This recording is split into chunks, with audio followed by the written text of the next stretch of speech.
Olá, seja bem-vinda, seja bem-vindo ao Mente Aberta Audiobooks. A nossa leitura inclusiva de hoje será o capítulo 16 do livro Didática Magna de Comênios. Mas antes de começarmos, peço que se inscreva no nosso canal e ative o sininho para receber nossas notificações. Vamos a isso! Capítulo 16. Requisitos gerais para ensinar e para aprender, isto é, como se deve ensinar e aprender com segurança, de modo que seja impossível não obter bons resultados. As coisas naturais crescem espontaneamente. 1. É bela aquela parábola de Nosso Senhor Jesus Cristo, referida pelo evangelista. O reino de Deus é como um homem que lança a semente à terra e que dorme e se levanta noite e dia, e a semente brota e cresce sem ele saber como, porque a terra por si mesma produz primeiramente a erva, depois a espiga e, por último, o trigo grado na espiga. E quando o fruto está maduro, mete logo a foice, porque está chegado o tempo da ceifa. Marcos capítulo 4, versículo 26 e seguintes. Como devem crescer também as coisas artificiais? 2. Nesta parábola, o Salvador mostra que Deus é que faz tudo em todas as coisas e que ao homem deixa também apenas o cuidado de receber fielmente no coração as sementes daquilo que lhe ensina. Deus as fará germinar e crescer todas até ao seu pleno desenvolvimento, sem que o homem disso se aperceba. Por isso, aqueles que instruem e educam a juventude não têm outra obrigação além de semear habilmente na alma dos jovens as sementes daquilo que têm de ensinar e de regar cuidadosamente as plantazinhas de Deus. O crescimento e o incremento virão por acréscimo. A perícia de plantar está na arte. 3. Quem ignora que, para semear e plantar, se exige uma certa arte e uma certa habilidade? Na verdade, ao jardineiro que ignora a arte de semear um jardim, morre a maior parte das plantazinhas. E se algumas crescem bem, isso depende mais do acaso que da arte. Se, ao contrário, ele é prudente, trabalha com empenho e sabe o que deve fazer e o que deve deixar de fazer, e onde e quando e como, com certeza que não há o perigo de ele fazer qualquer coisa inutilmente. O resultado pode, porém, uma ou outra vez, ser nulo mesmo para os peritos, porque é quase impossível ao homem fazer tudo com tanta lucidez que não seja, por vezes, de uma ou de outra maneira, induzido em erro.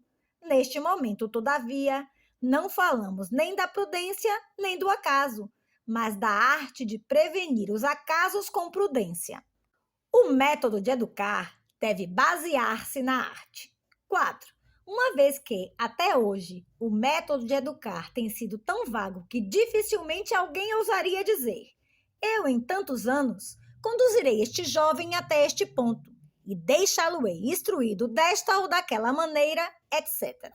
Importa ver se esta arte de plantar nos espíritos pode basear-se num fundamento tão sólido que conduza, com certeza e sem erro possível, ao progresso intelectual. Vê-lo-emos fazendo um paralelo entre as coisas materiais e as coisas artificiais. 5. Mas, como este fundamento não pode consistir senão em conformar, com o máximo cuidado possível, as operações desta arte com as normas que regulam as operações da natureza, como vimos já no capítulo 14, perscrutemos os caminhos da natureza, servindo-nos do exemplo de uma ave que faz sair dos ovos os seus filhos e, observando como os jardineiros, os pintores e os arquitetos seguem felizmente os vestígios da natureza, facilmente veremos como é que eles devem também ser imitados pelos formadores da juventude. E por que assim? 6. Se a alguém estas coisas parecem demasiado vulgares, demasiado conhecidas e demasiado mastigadas, lembre-se que pretendemos precisamente deduzir de coisas correntes e comumente conhecidas que se fazem com êxito no campo da natureza e da arte, fora das escolas, coisas menos conhecidas, que são o objetivo do nosso estudo. E se, de fato, as coisas que tomamos como exemplo, para delas deduzir as nossas regras são conhecidas, esperamos que, precisamente por isso, também as nossas conclusões serão mais evidentes. Fundamento 1.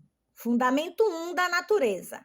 Nada se faz fora do tempo. 7. A natureza espera o momento favorável.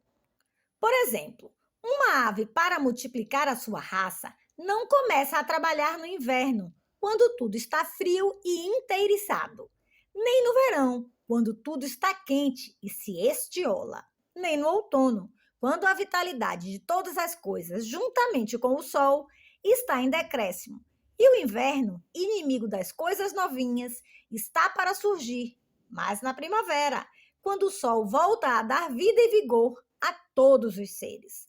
Efetivamente, quando a temperatura está ainda muito fria, a ave concebe os ovos e conserva-os no corpo, onde estão resguardados do frio. Quando o ar começa a aquecer, põe-nos no ninho e, finalmente, na parte mais quente do ano, abre-os, a fim de que, a pouco e pouco, a sua criatura se habitue à luz e ao calor. Nos jardins e em arquitetura, é bem imitada a arte. 8. Também o jardineiro tem a preocupação de nada fazer fora de tempo. Não planta durante o inverno, porque nessa altura a seiva está de tal modo aderente às raízes que não pode subir para alimentar os ramos. Nem no verão, porque a seiva está já dispersa pelos ramos. Nem durante o outono, porque a seiva se retira para as raízes. Mas durante a primavera, quando a seiva, a partir das raízes, começa a circular e as partes superiores da planta começam a apresentar vegetação. Depois, é necessário fazer qualquer coisa à volta das plantas, pelo que deve conhecer-se o tempo oportuno de todos os trabalhos, ou seja, o tempo de estrumar, de podar, de mondar, etc. E ainda que a planta tenha o seu tempo de abrolhar, de florir, de amadurecer os frutos, etc. O arquiteto faz o mesmo, pois necessariamente deve cortar a madeira, cozer os tijolos, abrir os alicerces, levantar os muros, rebocá-los, etc., quando o tempo lhe permite. Nas escolas, verifica-se um duplo desvio relativamente a este modelo. 9. Nas escolas, peca-se de dois modos contra este fundamento. 1. Não aproveitando o momento favorável para exercitar as inteligências. 2. Não organizando cuidadosamente os exercícios de modo a que eles se desenrolem todos, pouco a pouco, segundo uma regra fixa. Efetivamente, a criança, enquanto está na primeira infância, não pode ser instruída, porque a raiz da inteligência está ainda profundamente apegada ao chão. Durante a velhice, é demasiado tarde para instruir o homem, porque a inteligência e a memória estão já em regressão. No meio da vida, é difícil, porque as forças da inteligência, dispersas pela variedade das coisas, só a muito custo podem concentrar-se. Importa, portanto, instruir na idade juvenil, quando o vigor da razão e da vida está em pleno crescimento. Então, todas as faculdades crescem e lançam profundas raízes.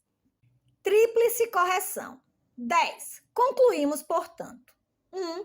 Que a formação do homem deve começar na primavera da vida, isto é, na puerícia.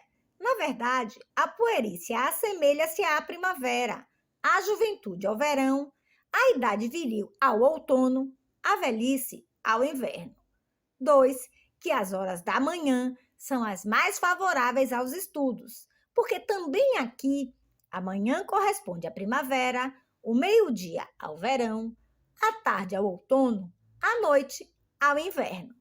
3. Que tudo o que deve aprender-se deve dispor-se segundo a idade, de modo a não dar a aprender senão as coisas que os alunos sejam capazes de entender. Fundamento 2. Fundamento 2. A matéria antes da forma. 11. A natureza prepara a matéria antes de começar a introduzir-lhe uma forma. Por exemplo, a ave que quer produzir uma criatura semelhante a si, primeiro concebe-a em estado de embrião a partir de uma gota do seu sangue. Depois, faz o ninho, onde põe os ovos. Finalmente, choca-os e assim forma a sua criação e a faz sair da casca. Imitação. 12. Da mesma maneira, o arquiteto prudente, antes de começar a construção de um edifício, leva para o local montes de madeira, de pedra, de cal, de ferro e de outras coisas necessárias para que depois os trabalhos não sejam atrasados por falta de materiais ou para que a solidez da construção não fique prejudicada. De igual modo, o pintor que quer pintar qualquer coisa prepara a tela, estende-a na moldura, prepara o fundo do quadro, mistura as cores, põe os pincéis ao alcance da mão e, finalmente, pinta. Também o jardineiro, antes de começar a plantação, procura ter à mão os mergulhões, os rebentões e todos os utensílios para não ter de procurar as coisas necessárias durante o trabalho com perda de tempo. Aberração. 13. Contra este fundamento, pecam as escolas. Primeiro, porque não se preocupam em ter sempre preparados todos os utensílios. Livros, quadros, mapas, amostras, modelos, etc. Para deles se servirem quando for preciso, mas só quando esta ou aquela coisa é precisa, só então a procuram, a fazem, ou a ditam, ou a copiam, etc. E todas as vezes que o professor inexperiente ou negligente, e a raça destes é sempre a mais numerosa, se encontra nestes casos, procede de um modo que é digno de dó, precisamente como um médico que, todas as vezes que tivesse de ministrar um remédio, corresse de cá para lá, através dos jardins e das florestas, à procura de ervas e de raízes, as cozesse, as destilasse, etc., quando era indispensável que tivesse à mão os remédios apropriados para cada caso. 14. Segundo porque, mesmo nos livros que as escolas possuem, não é observada a ordem natural, de modo que venha primeiro a matéria e depois a forma. Quase por toda a parte é o contrário que se faz. Apresenta-se a ordem das coisas antes das próprias coisas, embora seja impossível ordenar quando não se tem ainda o material para ordenar. É o que demonstrarei com a ajuda de 4 exemplos. 15. 1. As escolas ensinam a fazer um discurso antes de ensinar a conhecer as coisas sobre que deve versar o discurso, pois obrigam durante anos os alunos a aprender as regras da retórica e somente depois, não sei quando, os admitem ao estudo das ciências positivas, estudia realia, da matemática, da física, etc. Mas, uma vez que as coisas são a substância e as palavras os acidentes, coisa o corpo, palavra o adorno, coisa a polpa, palavra a pele e a casca, deve ser ao mesmo tempo que estas coisas hão de ser apresentadas à inteligência humana, mas tendo a preocupação de começar a partir das coisas, pois estas são objeto tanto da inteligência como do discurso. 16. 2. Também no estudo das línguas se procede erradamente, porque não se principia por qualquer autor ou por qualquer dicionário convenientemente ilustrado, mas pela gramática, embora os autores e os dicionários também a seu modo forneçam a matéria do discurso, isto é, os vocábulos, e a gramática apenas acrescente a forma, ou seja, as leis para formar, ordenar e associar os vocábulos. 17. 3. No mundo das disciplinas, ou seja, nas enciclopédias, por toda a parte, as artes colocam-se em primeiro lugar e só depois, a respeitosa distância, vêm as ciências e as aplicações, não obstante estas conduzirem a aprender as coisas e aquelas, o método das coisas. 18. 4. Enfim, ensinam-se primeiro regras em abstrato e só depois se ilustram com exemplos, enquanto que a luz deve preceder a pessoa a quem se quer iluminar o caminho. 19. Resulta de tudo isso que, para corrigir radicalmente o método, é necessário 1. Ter à mão os livros e todo o restante material escolar. 2. Formar a inteligência antes da língua. 3. Não aprender nenhuma língua a partir da gramática, mas a partir de autores apropriados. 4. Colocar as disciplinas positivas, reais disciplinas, antes das disciplinas linguísticas e logísticas, orgânices. 5. Dar exemplos antes de ensinar as regras. Fundamento 3. Fundamento 3. A matéria deve ser tornada apta para receber a forma. 20. A natureza toma um sujeito apto para as operações que ela quer realizar, ou ao menos prepara-o para o tornar apto para isso. Por exemplo, uma ave não põe no ninho uma coisa qualquer para chocar, mas um objeto tal que seja possível fazer sair dele uma avezinha, ou seja, põe lá um ovo. Se no ninho cair qualquer pequena pedra ou outro objeto qualquer, lança-o fora, como coisa inútil, chocando a matéria contida no ovo, mantém-na quente, revira e forma até que esteja apta para sair do ovo. Imitação. 21. Do mesmo modo, o arquiteto, depois de cortada a melhor madeira que pôde adquirir, fala secar, desbasta, serra, a seguir, aplana o terreno, limpa-o, lança os fundamentos, ou então restaura e reforça aqueles que existiam já, de modo a poder utilizá-los. 22. Também o pintor, se não tem uma tela suficientemente boa, ou se o fundo do quadro não é o próprio para as cores, em primeiro lugar, esforça-se por tornar melhor a tela e o fundo, raspando-os, alisando-os e preparando-os de qualquer modo para o uso desejado. 23. De igual modo, o jardineiro. Escolhe o mergulhão mais vigoroso que pode e proveniente de uma planta frutífera. 2. Transporta-o para o jardim e planta-o com todo o cuidado. 3. Não o submete à delicada operação da enxertia se primeiro não vê que lançou raízes. 4. E antes de o enxertar, arranca-lhe os seus primeiros rebentos e corta-lhe parte do tronco, a fim de que nenhuma parte da seiva possa circular, a não ser para tornar forte o garfo. Aberração. 24.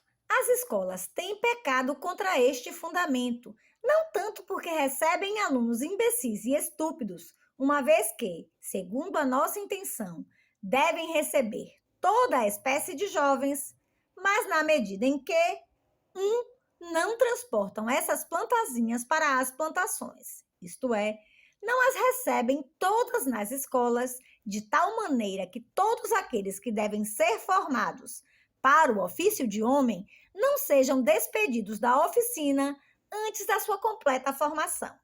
2. A maioria das vezes tem tentado enxertar os garfos do saber, da moral e da piedade antes que a planta a enxertar tivesse lançado as raízes, isto é, antes de haverem despertado o desejo de aprender naqueles que, por natureza, não estavam dele inflamados. 3. Não podaram as plantazinhas ou os mergulhões antes de os plantar, isto é, não libertaram os espíritos das ocupações supérfluas, constrangendo-os a ocupar o seu lugar por meio da disciplina e obrigando-os a manter-se em ordem. Correção. 25. Consequentemente, daqui para o futuro, todo aquele que for enviado à escola deverá ser assíduo. 2. Deverá dispor-se à inteligência dos alunos para o estudo de qualquer matéria que comecem a estudar. Deste assunto, Trataremos mais amplamente no capítulo seguinte, Fundamento 2. 3. Libertem-se os alunos de toda espécie de impedimentos, porque, como diz Sêneca, de nada serve fornecer as regras se primeiro se não suprime o que constitui obstáculos às regras. É uma verdade. Dela falaremos no capítulo seguinte. Fundamento 4. Fundamento 4. Todas as coisas se formam distintamente e nenhuma confusamente. 26. A natureza não realiza as suas obras na confusão, mas procede distintamente. Por exemplo, a natureza, enquanto forma uma avezinha, num dado momento põe em ordem os ossos, as veias e os nervos. Noutro momento, robustece a carne.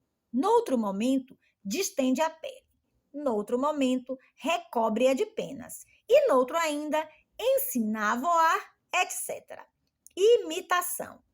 27. O arquiteto, quando faz os fundamentos, não constrói ao mesmo tempo as paredes, e muito menos põe o teto, mas faz cada coisa no tempo e lugar devidos. 28. Também o pintor não pinta ao mesmo tempo 20 ou 30 retratos, mas trabalha com atenção em um só. Efetivamente, embora nos intervalos prepare o fundo de outros quadros ou faça qualquer outra espécie de trabalho, todavia, o seu principal trabalho é sempre um só. De modo semelhante, o jardineiro não faz vários enxertos ao mesmo tempo, mas fá-los um a seguir ao outro, para se não enganar ou para não estragar a operação da natureza. Aberração. 30.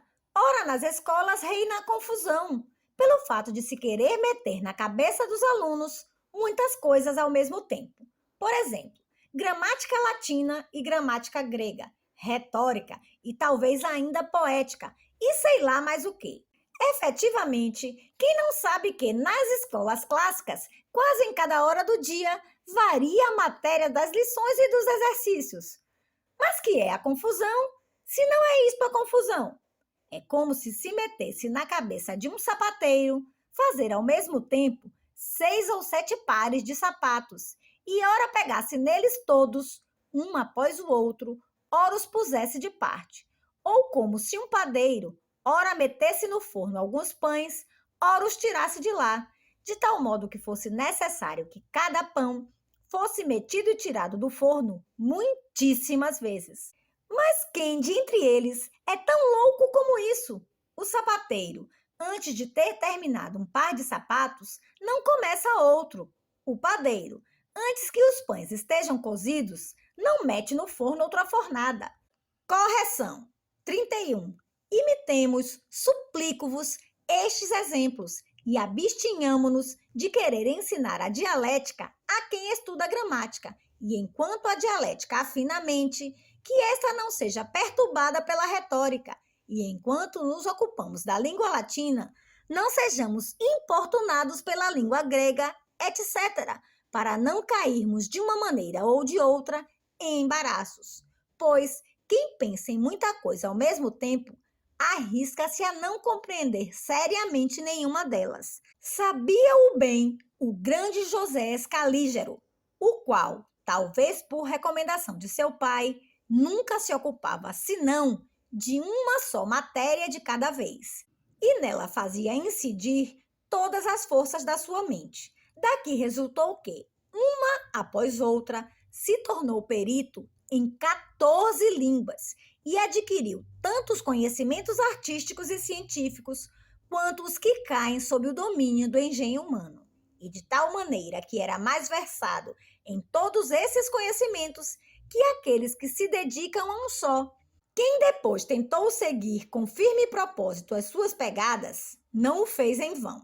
32. Que, portanto, também nas escolas, os alunos se ocupem apenas de uma matéria de cada vez. Fundamento 5. Fundamento 5.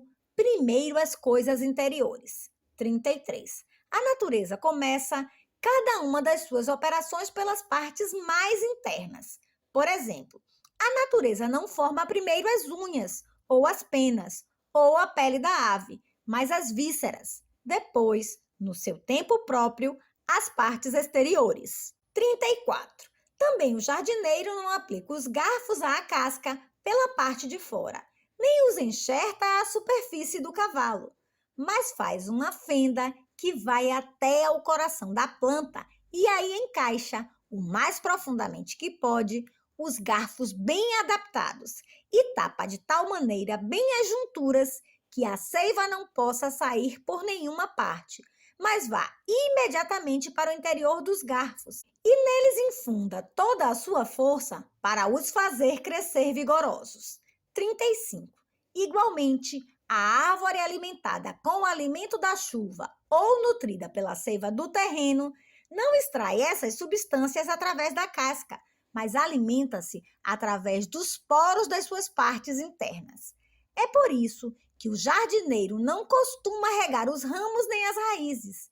E os animais não ministram os alimentos aos membros exteriores, mas ao estômago, que os prepara e os envia para todo o corpo. Deste modo, se o educador da juventude cultiva sobretudo a raiz do saber, isto é, a inteligência, facilmente o vigor passará para o seio do homem, ou seja, para a memória.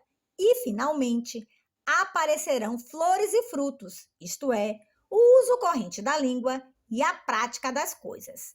Aberração. 36.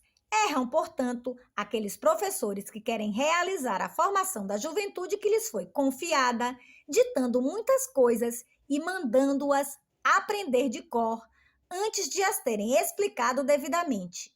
Erram também aqueles que as querem explicar, mas não sabem como, ou seja, não sabem como descobrir pouco a pouco a raiz e nela enxertar os garfos das coisas ensinadas. E precisamente por isso estragam os alunos, como se alguém, para fazer uma fenda numa planta, em vez de uma faca, utilizasse uma bengala ou um bate-estacas. Correção. 37. Por isso, daqui para o futuro, 1. Em primeiro lugar, formar-se-á a inteligência para a compreensão das coisas. Em segundo lugar, a memória. Em terceiro lugar, a língua e as mãos. 2. O professor deverá procurar todos os caminhos de abrir a inteligência e fazê-los percorrer de modo conveniente, o que investigaremos no capítulo seguinte. Fundamento 6.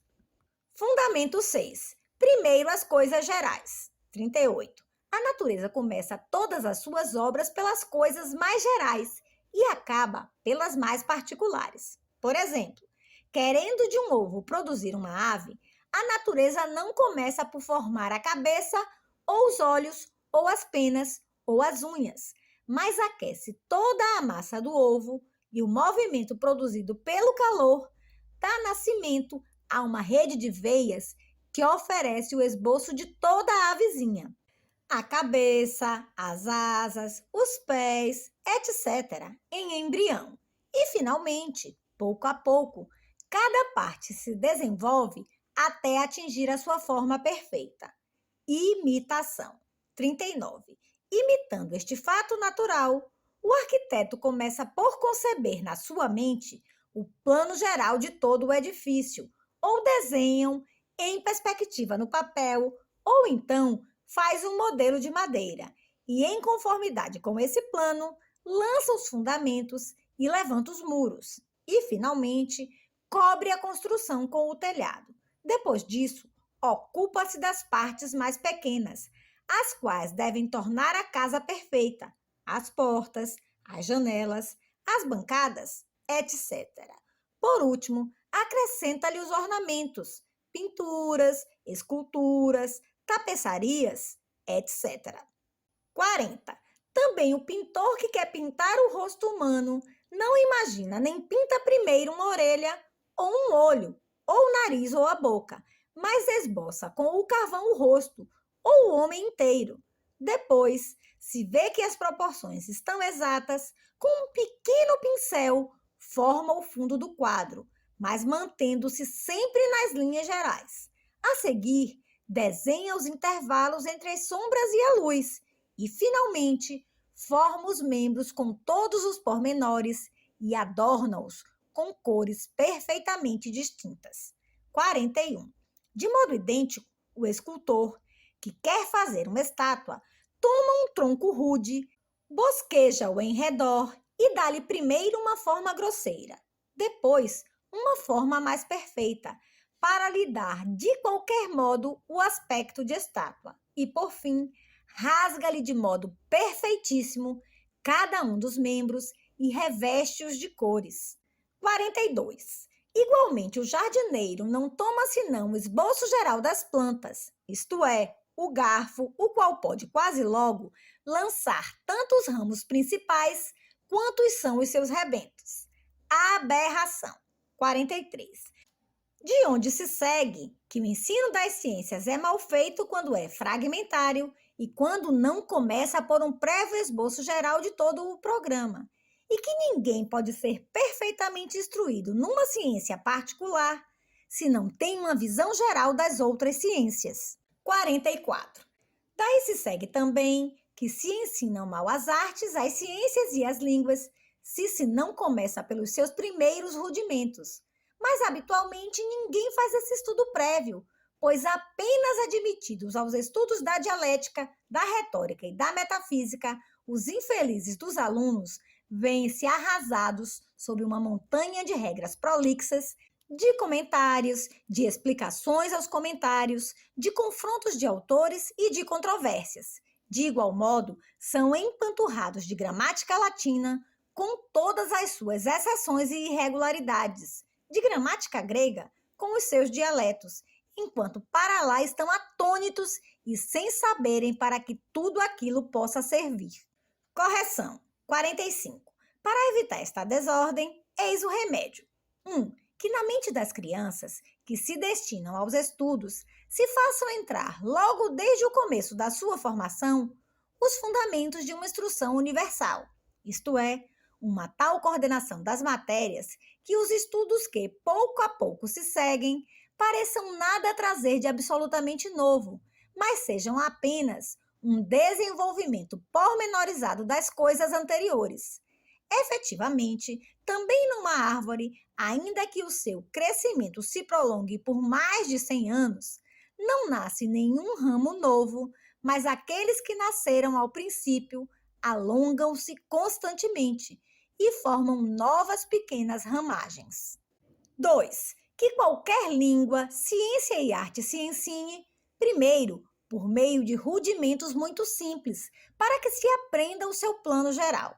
Depois, mais completamente, por meio de regras e exemplos. Em terceiro lugar, por meio de sistemas completos, a que se acrescentam as irregularidades. Finalmente, se isso for necessário, por meio de comentários. Efetivamente, quem aprende uma coisa a partir dos seus fundamentos já não tem necessidade de comentários, pois poderá, pouco depois, comentá-la por si mesmo. Fundamento 7. Fundamento 7. Tudo gradualmente, nada por saltos. 46. A natureza não dá saltos, mas procede gradualmente. Assim, a formação de uma avezinha passa pelas suas etapas, as quais não podem ser ultrapassadas nem transpostas, até que a avezinha, quebrada a sua prisão, saia para fora. Transposta esta etapa, a mãe da avezinha não lhe ordena imediatamente que se ponha a voar e a procurar alimentos, porque ainda não pode, mas alimenta a ela e, continuando a aquecê-la com o seu próprio calor, ajuda a cobrir-se de penas. Quando as penas estão já crescidas, não a impele imediatamente a voar fora do ninho, mas exercita-a pouco a pouco. Primeiro, a estender as asas dentro do ninho, depois a movê-las, erguendo-se acima do ninho, e, portanto, a tentar voar fora do ninho mais perto. Depois, a voar de ramo em ramo, e depois de uma árvore para outra árvore, e depois de um monte para outro monte, e assim, finalmente, entrega-a com confiança ao céu livre. Mas vê-se que cada uma destas coisas quer ser feita não só no momento preciso, mas também gradualmente, e não só gradualmente, mas também segundo uma série imutável de graus. Imitação. 47. Assim procede quem edifica uma casa. Não começa pela armação do telhado, nem pelas paredes, mas pelos alicerces. E feitos os fundamentos, não lhe coloca logo em cima o teto, mas constrói as paredes. Numa palavra, assim como todas as coisas se ajudam mutuamente, assim também todas devem estar conexas entre si, segundo uma ordem determinada. 48. É também necessário que o jardineiro faça os seus trabalhos gradualmente. É necessário, com efeito, que escolha os rebentões e abra as covas, que os transplante, os pode, os fenda, lhes enxerte os garfos e lhes recubra as comissuras. E de todas estas coisas, não pode deixar de fazer-se nem sequer uma só, nem fazer uma quando deve fazer-se outra. E, se as faz gradualmente e cada uma no seu devido tempo, é quase impossível que o seu trabalho não resulte bem. A aberração. 49. Torna-se, portanto, evidente que não pode chegar-se a qualquer resultado válido se os professores, no decurso do seu ensino e no decurso dos estudos dos seus alunos, não distribuem as matérias, não somente de maneira que uma se suceda sempre outra, mas também de maneira que cada uma seja necessariamente estudada dentro dos limites fixados, pois, se não estabelecem as metas e os meios para atingir as metas e a ordem para aplicar os meios, facilmente alguma coisa fica para trás, facilmente alguma coisa se inverte, facilmente nasce a confusão e a desordem. Correção. 50. Daqui para o futuro, portanto, 1. Distribua-se cuidadosamente a totalidade dos estudos em classes, de modo que os primeiros abram e iluminem o caminho aos segundos, e assim sucessivamente. 2. Distribua-se meticulosamente o tempo, de modo que a cada ano, mês, dia e hora seja atribuída a sua tarefa especial. 3. Observe-se estritamente esse horário e essa distribuição das matérias escolares, de modo que nada seja deixado para trás e nada seja invertido na sua ordem. Fundamento 8. Fundamento 8. Não se deve parar, a não ser depois de terminada a obra.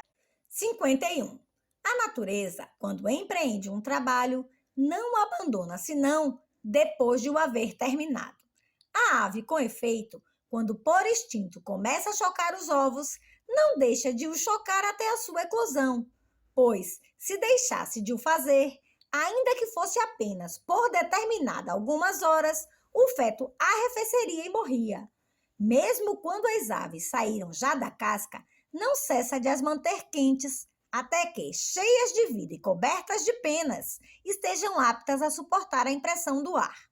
Imitação. 52. De igual modo, o pintor, uma vez começado o retrato, tem todo o interesse em prosseguir a sua obra até o fim, se quer que as tintas se harmonizem melhor e adiram mais solidamente. 53. Da mesma maneira, é ótimo método levar a construção de um edifício do princípio até o fim, sem interrupção, pois, de outro modo, o sol, a chuva e os ventos estragam as paredes e aquelas coisas que depois se lhe juntam já se não agarram tão solidamente. Tudo em suma se fende, se greta e se estraga. 54. Também o jardineiro prudente, depois de haver começado a plantação, não a abandona, a não ser uma vez terminado o trabalho, pois, se interrompe o seu trabalho e se demora a terminá-lo, a seiva dos rebentões e dos garfos evapora-se e a planta seca. A aberração. 55. Daqui se infere que constitui um grande dano enviar as crianças à escola por intervalos de meses ou de anos e depois, por outros intervalos, empregá-las noutras ocupações. De igual modo, constitui um grande dano que o professor ora inicie o aluno nesta matéria, ora naquela, sem nunca levar nenhuma seriamente até o fim. Finalmente, constitui também um grande dano se em cada hora não propõe e não termina um programa determinado para que, de cada vez que ensina, se verifique um real progresso. Onde falta este fervor, tudo se esfria. Efetivamente, não é por mero acaso que se diz que se deve bater o ferro enquanto ele está quente, pois se deixa arrefecer, em vão será batido com o martelo, devendo necessariamente voltar a recorrer-se ao fogo. E, entretanto, gasta-se mais um pouco de tempo e mais um pouco de ferro. Com efeito, todas as vezes que o ferro é metido no fogo, perde sempre algo da sua substância. Correção. 6. Portanto, 1. Quem frequenta as escolas, que nelas permaneça até se tornar um homem instruído, honesto e religioso. 2. A escola deve estar num local tranquilo, afastado dos ruídos e das distrações. 3. Deve fazer-se tudo segundo o programa estabelecido, sem admitir qualquer hiato. 4. Não deve conceder-se a ninguém, seja sob que pretexto for, autorização para sair da escola e entregar-se a futilidades. Fundamento 9. Fundamento 9. É necessário evitar as coisas contrárias. 57. A natureza evita diligentemente as coisas contrárias e prejudiciais. Com efeito, a ave, enquanto chocando-os, aquece os ovos, protege-os do vento forte, bem como da chuva e do granizo. Além disso, afasta do ninho as serpentes, os abutres e outros animais nocivos. 58. Também o arquiteto, tanto quanto lhe é possível, conserva seca a madeira, os tijolos e a cal, e não deixa cair nem arruinar-se aquilo que já construiu. 59. De igual modo, o pintor protege do vento, do calor intenso, da poeira e das mãos de estranhos um retrato ainda fresco. 60. O jardineiro, com a ajuda de uma paliçada ou de uma sebe, protege das cabras e das lebres as plantas jovens. Aberração. 61. Comete-se, portanto, uma imprudência todas as vezes que, logo no início do estudo de uma nova disciplina, se propõe aos alunos uma matéria controversa, isto é, sempre que se levanta uma dúvida acerca da matéria que devem ainda estudar. Efetivamente, a que equivale isso, se não a dar forte sacudidelas numa plantazinha desejosa de lançar as raízes? Hugo escreveu com razão: nunca chegará a atingir a verdade aquele que começar a instruir-se com controvérsias. Comete-se também uma imprudência quando se não afasta a juventude dos livros torpes, cheios de erros e de confusões, assim como também das más companhias. Correção. 62. Pense-se, portanto, que é essencial: 1. Não dar aos alunos nenhuns outros livros além dos da sua classe. 2. Que esses livros sejam tão cuidadosamente ilustrados que, justa e merecidamente, possam ser considerados verdadeiros inspiradores de sabedoria, de moralidade e de piedade.